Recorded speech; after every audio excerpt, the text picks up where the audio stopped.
1 cup আটা আর 100 গ্রাম গুঁড়া দুধ দিয়ে আজকে এতগুলো মিষ্টি তৈরি করব। একদম নো ফেল রেসিপিতে সহজভাবে আজকের মিষ্টিগুলো তৈরি করে দেখাবো। ভিডিওটি যদি শুরু করে থাকেন তাহলে একটি লাইক কমেন্ট ও শেয়ার করতে পারেন।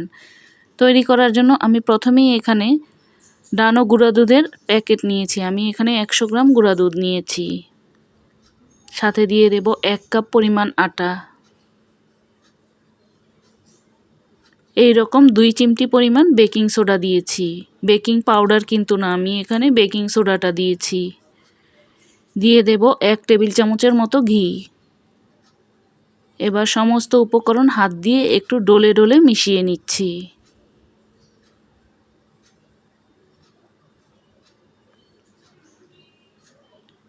মিশিয়ে নেওয়ার পর এটাকে এক পাশে রেখে দিয়ে আমি 1 কাপ লিকুইড দুধ নিয়েছি। সাথে দিয়ে দেব আধা চা চামচের মতো রেড ফুড কালার।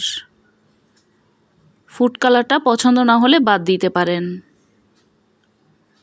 এবার অল্প অল্প করে মিশিয়ে একটা ডো তৈরি করে নিচ্ছি। আস্তে আস্তে অল্প অল্প করে মিশাতে হবে। এই রকম আঠালো একটা ডো তৈরি হবে। এবার আমি এটাকে সেট হওয়ার জন্য 10 মিনিটের জন্য একপাশে রেখে দিচ্ছি। 10 মিনিট পর কিন্তু এটা সেট হয়ে গিয়েছে। আমি হাতটাকে খুব ভালোভাবে পরিষ্কার করে নিয়ে কিছুটা ঘি মেখে নিয়েছি। এবার লম্বা লম্বা করে কালো জামের মতো শেপ দিয়ে আমি মিষ্টিগুলোকে তৈরি করে নিচ্ছি। খেয়াল রাখতে হবে মিষ্টির গায়ে যেন কোনো রকম ক্র্যাক বা ফাটল না থাকে।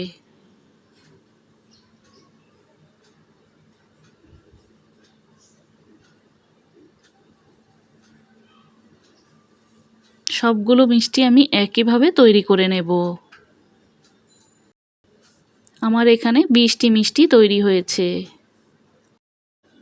আমি একদম কাছ থেকে একটি মিষ্টি ধরে দেখাচ্ছি, কোনো রকম ফাটল কিন্তু নেই। এবার চুলায় প্যান বসিয়ে তেলটাকে দিয়ে দিয়েছি। তেলটা একদম হালকা গরম অবস্থায় আমি এই মিষ্টিগুলোকে দিয়ে দেব। দেখে নিশ্চয়ই বুঝতে পারছেন কোনো রকম বুদবুদও কিন্তু করছে না। চুলার আঁচটা এই রকম কমিয়ে রেখেই কিন্তু মিষ্টিগুলো একটু হাতলটা ধরে নাড়াচাড়া করে দিতে হবে। মিষ্টিগুলো যখন ফুলে উঠবে তখন উল্টে পাল্টে একটু নাড়াচাড়া করে দেব যেন সব দিক থেকে সমানভাবে সুন্দরভাবে হয়।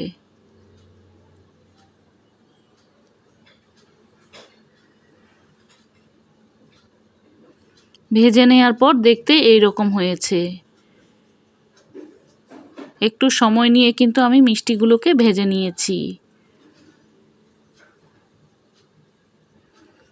এবার চুলায় প্যান বসিয়ে দিয়ে দেব 2 কাপ চিনি। 2 কাপ চিনির সাথে দিয়ে দেব 3 কাপ পানি। আর দিয়ে দেব 4টি এলাচ। এবার শিরাটা খুব ভালোভাবে ফুটে না ওঠা পর্যন্ত অপেক্ষা করব।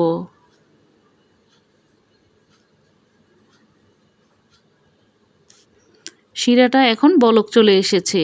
শিরাটাকে কিন্তু ঘন করার কোনো দরকার নেই। মিষ্টিগুলোকে কিছুটা ঠান্ডা করে নিয়ে তারপর শিরার মধ্যে দিতে হবে। আমি এজন্য হাতের মুঠে ধরে দেখালাম। এবার ঢাকনা দিয়ে ঢেকে 5 মিনিট রান্না করে নেব। এর মধ্যে কিন্তু আর ঢাকনাটা খুলব না। 5 মিনিট পর ঢাকনাটা খুলে দেখাচ্ছি। এবার ঢাকনাটা ছাড়া আরও 5 মিনিট রান্না করে নেব। এখন আমি চুলাটা বন্ধ করে দিয়ে ঢাকনা দিয়ে ঢেকে 1 ঘন্টার জন্য একপাশে রেখে দেব। 1 ঘন্টা পর আমি মিষ্টিগুলোকে পরিবেশন করে দেখাচ্ছি। একদম নো ফেল রেসিপিতে যে কেউ এই মিষ্টিগুলো তৈরি করে নিতে পারবেন। আজকের মতো এখানেই বিদায় নিচ্ছি। আবারও দেখা হবে নতুন কোনো রেসিপি নিয়ে।